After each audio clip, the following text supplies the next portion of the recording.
Assalamualaikum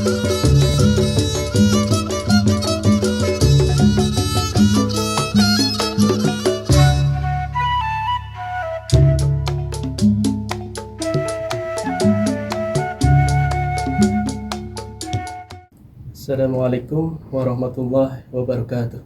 Waalaikumsalam warahmatullahi wabarakatuh. Alhamdulillahirrabbilalamin. Puji dan syukur senantiasa kita panjatkan kepada Allah Subhanahu wa Ta'ala, Tuhan semesta alam, yang telah menciptakan kita, yang telah memberikan kasih dan rahmatnya kepada kita, sehingga kita senantiasa berada dalam lindungannya, berada dalam kesehatan jasmani dan rohani. Sehingga pada kesempatan kali ini kita dapat bertatap muka kembali dalam acara podcast Nais Jawa DKI Jakarta. Perkenalkan, saya yang sebagai host di sini, Haris Deol Fauzain dari Penyuluh KUA Kebayoran Baru, Jakarta Selatan. Dan telah ada di samping saya penyuluh juga yang namanya tidak asing mungkin bagi sebagian orang, karena beliau ini sudah melanglang buana ke pelosok Jakarta, bahkan sampai ke ini ya, ke Sawangan, mungkin se-Jabodetabek sudah terkenal yang beliau ini. Beliau adalah alumni Al-Azhar Kairo, Mesir, sebuah universitas ternama di dunia Islam. Mengenai kajian-kajian Islam sudah tidak bisa dilakukan lagi. Beliau tidak lain adalah Ustazah Hajah Mahdiah Jen, ada Jennya. Jadi sebagai marga ya, Bu. Kebanggaan keluarga. Jadi biar enggak lepas dari Jennya, tetap diagungkan untuk kedua orang tuanya seperti itu. Pada kesempatan kali ini kita akan mencoba membahas sesuatu tagline yang sedang mungkin agak viral dibicarakan kali ini oleh anak-anak muda di media sosial. Ada istilahnya yang bernama lu gak punya duit, lu punya duit, lu punya kuasa. Lu punya duit, lu punya kuasa. Tapi ada tanda tanyanya, bener nih, lu punya duit, lu punya kuasa. Karena memang pada beberapa kasus, misalkan di pengadilan dan sebagainya, yang harusnya divonis seumur hidup, bahkan bisa bebas dengan begitu mudahnya karena adanya uang tersebut. Bahkan sebelum viral pun ada beberapa lagu yang misalkan Endang Kurnia tuh, duit kesini dong aku mau duit, nah seperti itu. Jadi semuanya diperlukan uang, tiap gajian ditunggu-tunggu, tiap hari dinanti, seperti itu. Sebelumnya ada juga yang kemana-mana perlu duit, nah seperti itu. Jadi memang duit ini sudah menjadi bagian yang tak terpisahkan, menjadi kebutuhan pokok bagi kita semua. Nah, dalam kesempatan kali ini saya bersama pemateri ingin mengupas seperti itu. Apakah memang benar harta ini sebagai kasta tertinggi kebutuhan kita, seperti itu? Karena yang saya tahu di dalam Al-Quran itu ada yarfa'illahu ladina amanu minkum waladina utul ilma darajat. Bisa di sana bukan utul fulus tapi utul ilma, ya, seperti itu. Nah, silakan Bu Madia, mungkin bisa dikupas ya. Mungkin nggak sampai tajam mendalam, hanya kan waktunya 20 menit. Mungkin hanya singkat padat tapi bisa memberikan inspirasi seperti itu. Silakan. Terima kasih atas waktunya dan selamat pada para pemirsa PNZ DKI Jawa yang pada hari ini berkesempatan untuk sama-sama ikut bersama kita dalam kajian kita pada hari ini. Alhamdulillahirabbil alamin, wassalatu wassalamu ala sayyidina Muhammadin wa ala alihi wa sahbihi wasallim ajma'in, amma ba'd. Apa yang disampaikan oleh Bapak Haris terkait dengan yang sedang viral pada saat ini kaitannya dengan harta. Tadi beliau juga menyinggung bahwa dalam surah ataupun beberapa ayat-ayat Allah, termasuk dalam surah Al-Mujadilah ayat 11, Allah sudah tegaskan bahwa di antara makhluk Allah, salah satunya yang akan diangkat derajatnya adalah orang yang mencari ilmu. Tadi disampaikan dengan kalimat yarfa'illahu alladhina amanu minkum walladhina utul ilma darajat. Jadi bukan utul fulus, tadi kan disampaikan gitu. Jadi ini memang sangat menarik ya kalau bicara tentang ilmu kaitannya dengan refleksi dari yang terjadi pada saat ini. Kalau tadi disampaikan bahwa fakta yang terjadi adalah ya lagi-lagi duit ya, lagi-lagi harta yang memang menjadi raja dalam kehidupan kita. Padahal kalau kita kembali kepada ayat Allah khususnya dalam surah Al-Mujadilah tadi, tentu ini yang memotivasi kita bahwa apa yang kita inginkan tentu harus mencapaikan derajat yang tertinggi juga. Maka dalam concern ayat tadi Allah sampaikan kita, kalau kita ingin diangkat derajatnya oleh Allah, maka utamakan juga dengan ilmu. Nah, mungkin kita juga teringat ya Pak Aris, mungkin di beberapa teman-teman kita di pesantren, alumni pesantren, bahkan kiai-kiai kita atau guru-guru kita di pondok tuh selalu memberikan motivasi. Salah satu ada perkataan Al-Imam Asy-Syafi'i yang mungkin ini juga banyak viral, di mana beliau mengatakan man arada dunya fa'alaihi bil ilm wa man arada al-akhirah fa'alaihi bil ilm wa man aradahuma fa'alaihi bil ilm. Bukan bil fulus, betul ya.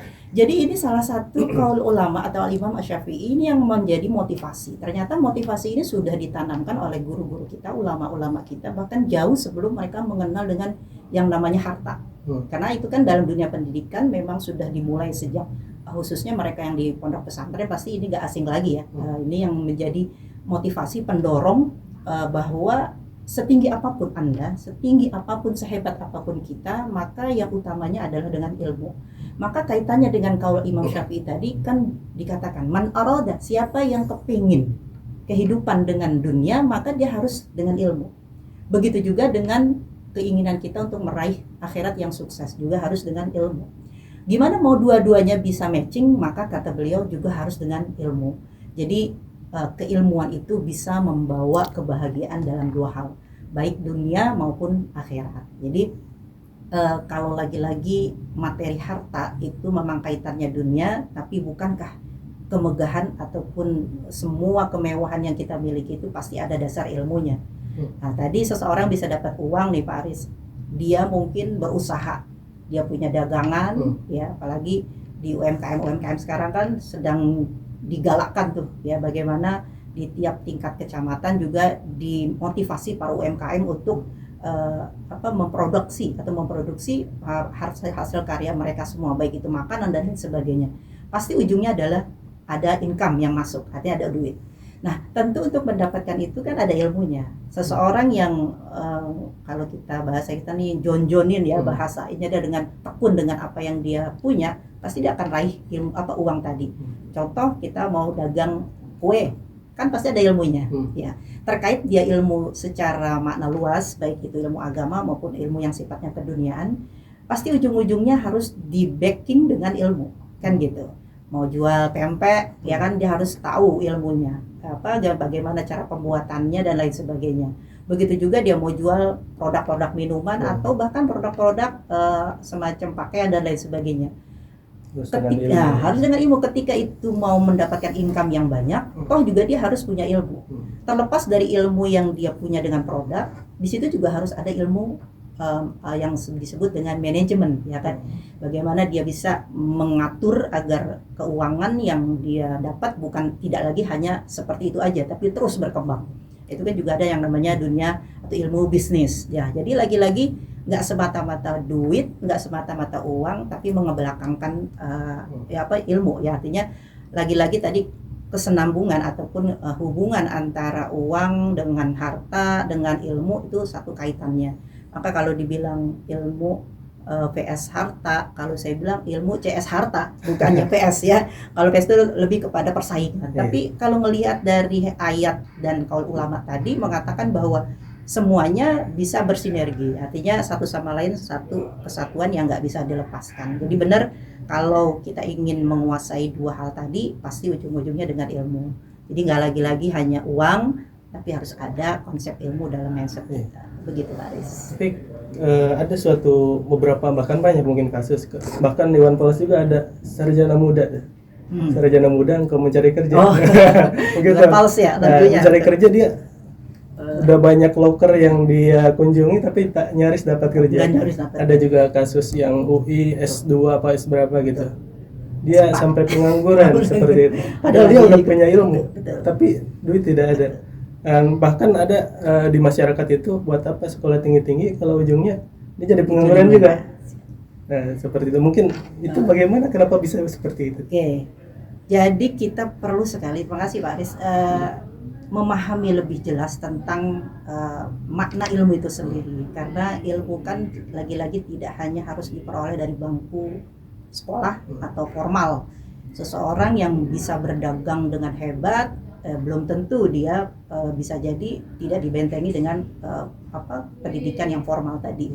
Bahkan lebih kepada pengalaman dalam lapangan. Bukankah kita sering mendengar, Pak Aris, bahwa pengalaman adalah guru yang terbaik? Experience is the best Betul, teacher. luar biasa bahasanya tuh.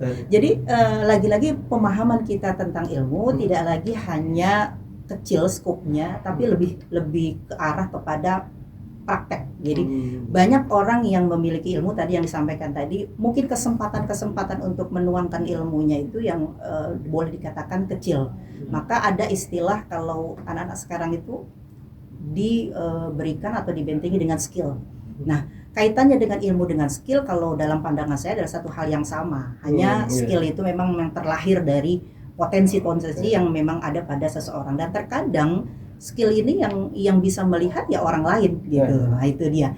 Jadi kemampuan untuk memotivasi, mengeluarkan dari skill kita yang ada dalam diri kita, yaitu perlu sekali ilmu untuk bisa menguang itu. Jadi makna di sini ilmu bukan mereka yang harus bertitel sehingga bisa mendapatkan fulus tadi, tapi lagi-lagi tentu ilmu harus dibarengi dengan tadi itu konsep atau bagaimana dia aplikasi atau perbuatan dalam sehari-hari.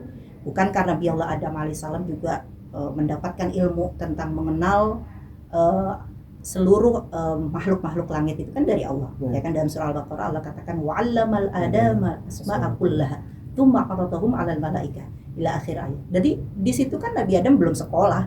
Ya, artinya nggak ada yang namanya formal. Bukankah apa yang disampaikan oleh Allah adalah seluruhnya milik Allah, termasuk halnya ilmu. Jadi kata-kata ilmu di sini ayo kita perluas dengan pertajam, bahwa tidak mesti seseorang yang mendapatkan keuangan atau fulus yang luar biasa tapi alasannya tadi karena nggak berpendidikan dan lain sebagainya. Tapi kita coba menoleh ke belakang bahwa banyak mereka yang punya potensi skill yang luar biasa juga bisa mampu menghasilkan uang. Jadi dengan kata lain, nggak selalu ilmu itu didapat dari bangku sekolah untuk pendidikan yang formal. Betul. Tapi ada juga di experience tadi dan ada juga soft skill gitu kan. Kalau di ini lebih diperhatikan. Bahkan ada suatu perusahaan itu yang nggak terlalu memandang dia nilai di sekolahnya berapa, tapi dia lebih ke praktek. Kamu mau ngasih apa? Langsung seperti itu. Ya, jadi memang skill ya harus perlu skill, dan memang ilmu itu tidak bisa dipandang hanya seperti itu, harus luas, bukan ilmu agama saja, ilmu matematika saja, tapi luas. Betul, ilmu yang mencakup semuanya. Mungkin yang perkataan tadi, lu punya duit, lu punya kuasa juga sebenarnya memang tidak terlalu salah, tapi tidak terlalu benar juga. Memang iya, dengan punya duit kita bisa berkuasa, bisa meringankan hukuman. Yang berat jadi ringan ya, yang susah jadi mudah. Tapi harus diingat, kadang manusia di sekitar kita itu memandang dari apa yang terlihat sekarang, hasilnya, tapi dia tidak memandang apa yang sebelumnya terjadi, prosesnya. Bagaimana dia mendapatkan duit itu kan? Nah, dengan duit itu kadang didapatkan kan oleh ilmu juga. Betul. Misalkan yang miliarder sekarang di dunia, Mas Elon, Mas Elon, Mas Bill Gates, itu kan itu dia karena punya ilmu juga. Dia punya ilmu juga sehingga dia bisa jadi orang kaya di dunia. Awalnya dia dari nol juga, dia membangun Microsoft, Steve Jobs membangun Apple, dan Elon Musk dengan SpaceX-nya sampai dengan sekarang masih berjaya. Itu juga dari nol, tapi dengan ilmu dia bisa mendapatkan uang, baru dia berkuasa, seperti itu. Dan mengingat yang tadi Nabi Adam, memang iya, saya setuju itu. Jadi itulah bedanya antara ilmu dengan harta. Kalau ilmu itu dia Allah mengajarkan langsung Allah kepada Adam. Yang betul. Jadi yang pemiliknya Adam. Meskipun mungkin sebagai orang, enggak, saya belajar dengan otak saya sendiri. Otak ciptaan siapa? Ciptaan Allah. Dirinya sendiri ciptakan Allah, seperti itu. Allah mengada malas mengapa. Sementara untuk harta itu sendiri kan suatu kekayaan. Kekayaan itu apa? Sesuatu yang kita miliki, yang sebenarnya pada hakikatnya bukan milik dia sendiri, hanya mengaku-ngaku. Padahal kalau di zaman Adam kan seperti Kabil Habil dan sebagainya, itu kan sebenarnya tadinya nggak ada kepemilikan, bebas di tempat manapun, itu kan tidak ada kepemilikan kan. Ya dari sinilah mungkin kita bisa mengambil bahasanya harta dan ilmu itu sesuatu hal yang berbeda tapi saling bersama, berkesinambungan, seperti itu. Baik, tentang ilmu versus harta ini saya ada pertanyaan titipan nih. Jadi katanya ada suatu perkataan, maksudnya utlubul ilma walau bisin. menuntutlah ilmu walau ke negeri Cina. Nah, kenapa harus negeri Cina? Ada apa di sana? Ada apa ya? Tanda kutip ya. Masya Allah. Terima kasih Pak Aris dan pemirsa Penais Dawa DKI yang saya hormati. Pak host kita tadi bilang bahwa ada beberapa pujangga Arab yang mengatakan bahwa utlubul ilm walau bisin, yaitu tuntutlah ilmu walaupun di negeri Cina. Kalau kita bisa memaknai kalimat bisin di sini Cina itu boleh saya berikan satu gambaran bahwa kata-kata atau negara Cina itu tidak menjadi sebuah hal yang mutlak. Artinya kita nggak harus ke Cina saja untuk menuntut ilmu. Kenapa Rasulullah SAW mengatakan bisin? Maka itu berarti sifatnya adalah bukan hanya Cina saja. Kenapa Cina juga diangkat dalam satu kaul ulama itu bahwa kita ketahui bahwa banyak hal-hal positif juga yang bisa diambil dari negeri Cina, terutama adalah dalam ilmu atau dunia pengobatan, ya kan? Ada Shinsei dan lain sebagainya itu hal-hal yang sifatnya kedokteran kan kalau kita lihat dalam literatur sejarah itu memang lebih dominan dimiliki oleh mereka yang ada di negeri Cina. Walaupun komunitas mereka itu adalah non muslim ya, boleh dikatakan seperti, walaupun ada memang beberapa segelintir dari orang-orang muslim yang tinggal di sana. Maknanya adalah bahwa menuntut ilmu tidak mesti hanya di sebuah negara yang memiliki literatur Islam yang tinggi. Ya, di mana memang keakuratan sebuah ilmu memang tergantung dari komunitas ataupun habitatnya. Tapi maknanya di sini adalah di situ ada sesuatu yang ada nilai manfaat. Nah, jadi ketika itu hadir ada di sebuah negara atau kawasan yang tempatnya boleh dikatakan tidak semuanya adalah muslim, tapi ada nilai kebaikan. Nah, maka nggak ada salahnya kita untuk mengambil. Jadi disitulah mengapa juga kita dapati juga ada beberapa kalimat hikmah juga bahwa mereka mengatakan jika di situ ada ilmu, seandainya pun dalam mulut harimau pun ada ilmu yang bisa kita ambil, maka kita disuruh ambil. Artinya apa? Ketika lingkungan, medan, area yang membahayakan, tapi di situ ada suatu buah manfaat, maka tetap ada kewajiban kita menuntut ilmu. Bahkan tadi simbolnya dengan Cina itu pun juga bukan hanya negeri Cina saja. Artinya pesan Rasulullah untuk ataupun para sahabat menegaskan kita tentang pentingnya kita menuntut ilmu. Ya kan? Bukan hanya negeri Cina. Saya aja ke Mesir, betul. Jadi ini Mesir lebih canggih lagi, ada di Al-Qur'an. Ada di Al-Qur'an. Insyaallah aminah. Insyaallah karena aminah. Aku masalah tuh. Jadi ada jaminan. Jadi itu mungkin satu hal motivasi ya Pak Aris. Jadi mengapa itu kita bisa termotivasi ke sebuah negara yang luar biasa. Alhamdulillah saya sampai di sana juga murni, artinya kalau bukan qadarullah ya nggak akan sampai. Jadi lagi-lagi ilmu itu luar biasa. Jadi para pemirsa yang ingin menambah wawasan silakan. Jadi negeri manapun tanpa terkecuali. Memang kalau kita ingin mendapatkan sesuatu yang sifatnya kalau bahasa sekarang tuh ori ya. Nah, artinya memang harus langsung kepada sumbernya.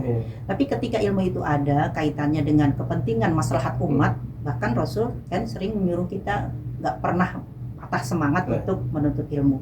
Bahkan ada kalimat Nabi yang mengatakan talabul ilmu utlubul ilmu walau talabul ilmu faridatun ala kulli muslim. Ya. Jadi kewajiban menuntut ilmu itu kan sebuah hal yang pesannya umum, ya kan, tidak disebutkan tempat, tidak disebutkan usia, tidak disebutkan juga kapan waktunya. Everlasting. Jadi anytime, jadi bisa kapan aja. Jadi kita yang muda, yang tua, nggak menutup kemungkinan untuk bisa kita pertajam ilmu kita. Saya terinspirasi dengan semangat dari kakak saya almarhumah, Allahumma ighfir laha, almarhum Siti Darajah Ramli. Beliau menginjak melanjutkan S2-nya itu ketika berumur kurang lebih 50 tahun di Damaskus, Suriah. Nah, pada saat itu ketika beliau mau ikut tes itu keilmuannya luar biasa, saya juga acung jempol. Tapi ketika tes itu ada persyaratan yang menunjukkan bahwa mereka yang kuliah itu hanya di bawah umur 30 tahun. Akhirnya melihat hasil tesnya luar biasa, tapi mentoknya di usia.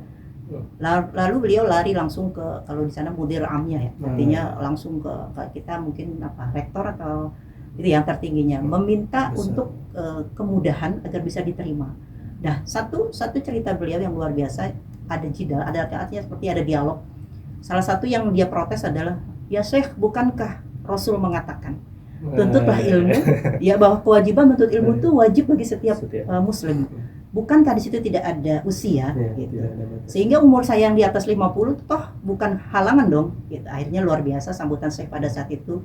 Jadi mumtazah, artinya diklaim dengan kalimat itu, maka dengan dalil itu alhamdulillah beliau bisa melanjutkan S2-nya di Damaskus dalam usia yang 55 kalau nggak salah. Jadi ini bukan hanya sekedar cerita, tapi memang benar yang disampaikan oleh Nabi bahwa menuntut ilmu itu tanpa batas gitu. Dan sekaligus tadi yang Cina ini memperkuat juga bahwasanya memang ilmu ini jangan selalu diartikan ilmu agama saja. Betul. Tapi ilmu umum dunia juga, kedokteran, kedokteran dan sebagainya juga. Kadang Eropa dan Barat ini memang lebih maju seperti itu. Kita bisa mengambil ilmu yang sifatnya lebih praktis seperti itu untuk kemaslahatan umat juga. Betul. Dan kalau saya teringat pada Piala Dunia lalu tuh di Qatar ada tuh dia padahal orang Jepang tapi dia lebih mengamalkan hadis Ananda Fatimah 5. Dia sampai membersihkan tempat-tempat yang banyak sampahnya tempat dia duduk, karena ya menurut dia kebersihan itu ya memang untuk kemaslahatan umat. Ya bisa mengambil contoh dari sana. Jadi jangan selalu diartikan ilmu ini hanya ilmu agama, tapi ilmu secara umum seperti itu untuk kemaslahatan umat. Baik, Bu. Tak terasa ternyata waktu kita terbatas sebenarnya, jadi tidak bisa lama-lama. Jadi sungguh luar biasa sekali yang kita bahas kali ini. Bahasanya memang harta versus ilmu itu harusnya bukan versus, tapi harta mendampingi ilmu, ilmu mendampingi harta.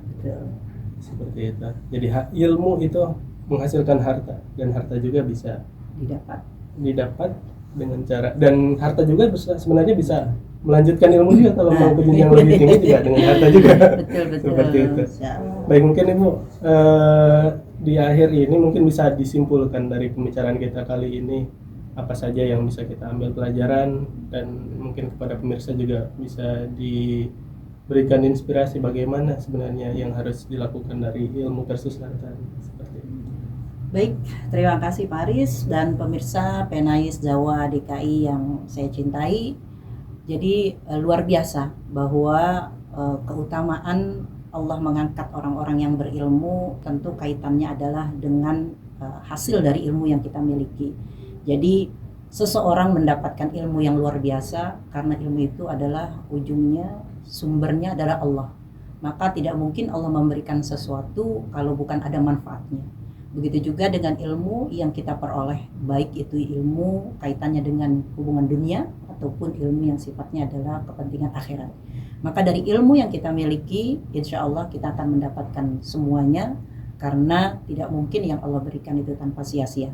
Ilmu bisa mendapatkan harta, dengan harta bisa seseorang memperbaiki jabatan, posisi dan lain sebagainya. Demikian juga dengan harta, maka dia bisa menambah ilmunya. Kalaulah mungkin ilmu itu dengan harta yang biasa atau yang mungkin semampu ataupun seadanya hanya bisa didapat dengan di satu lokasi, maka dengan harta yang dia miliki dia akan bisa dapatkan dengan tambahan-tambahan ke luar negeri. Ahlan wa sahlan nih kalau mau memperluas ilmu di Mesir ya, Pak siap luar biasa. Jadi itu juga salah satu keistimewaan Allah berikan harta. Jadi ada sesuatu yang bisa kita dapatkan lebih dari ilmu yang kita dapatkan sebelumnya. Harta pun tidak mesti harus kita yang punya, Pak Aris. Bisa jadi mungkin melalui orang lain gitu. Jadi bisa menjadi sukses seseorang, itu lagi-lagi kaitannya dengan ilmu. Jadi insya Allah ilmu dan harta adalah satu hal yang tidak terlepas dari kalau kita bilang sunnatullah ya. Jadi memang beriringan, dan mudah-mudahan dengan kapasitas ataupun kualitas ilmu yang kita miliki, insya Allah kita bisa selektif untuk mendapatkan harta yang Allah titipkan buat kita semua. Demikian pemirsa Penais Jawa DKI, mudah-mudahan jumpa kita yang singkat ini insya Allah bisa mendapatkan hasil yang luar biasa dari pertemuan kita. Terima kasih Pak. Iya, memang saya sedikit tambahan juga, mungkin kalau kita tentang harta itu, kita misalkan nih orang yang tadi kan Elon Musk sama Bill Gates itu memang dari nol kan. Misalkan orang sudah terlahir dari sultan ya, sultan dia lahir dalam keadaan kaya, tapi kalau dia tidak punya ilmu, ini bisa habis nih kekayaannya. Bagaimana dia mengelola uangnya gitu? Betul, itu kayak tadi manajemen ilmunya itu. Iya, seperti itu. Jadi tidak bisa terlepas bahwasanya dia punya harta saja, kemudian dia main slot, main judi online, habislah dia seperti itu. Jadi tidak bisa terlepas antara harta dan ilmu ini. Baik, pemirsa yang saya hormati, tidak terasa waktu telah berlalu dan semoga pada kesempatan berikutnya kita masih bisa berkumpul kembali, Insya Allah. berbincang-bincang mengenai tema-tema dan yang lainnya. Baik, terima kasih atas kesediaannya menonton dan jangan lupa di like, subscribe, and comment, and share. Semoga apa yang kita dapatkan kali ini bisa bermanfaat Amin. baik untuk kehidupan kita di dunia maupun di akhirat. Assalamualaikum warahmatullahi wabarakatuh. Wabarakatuh.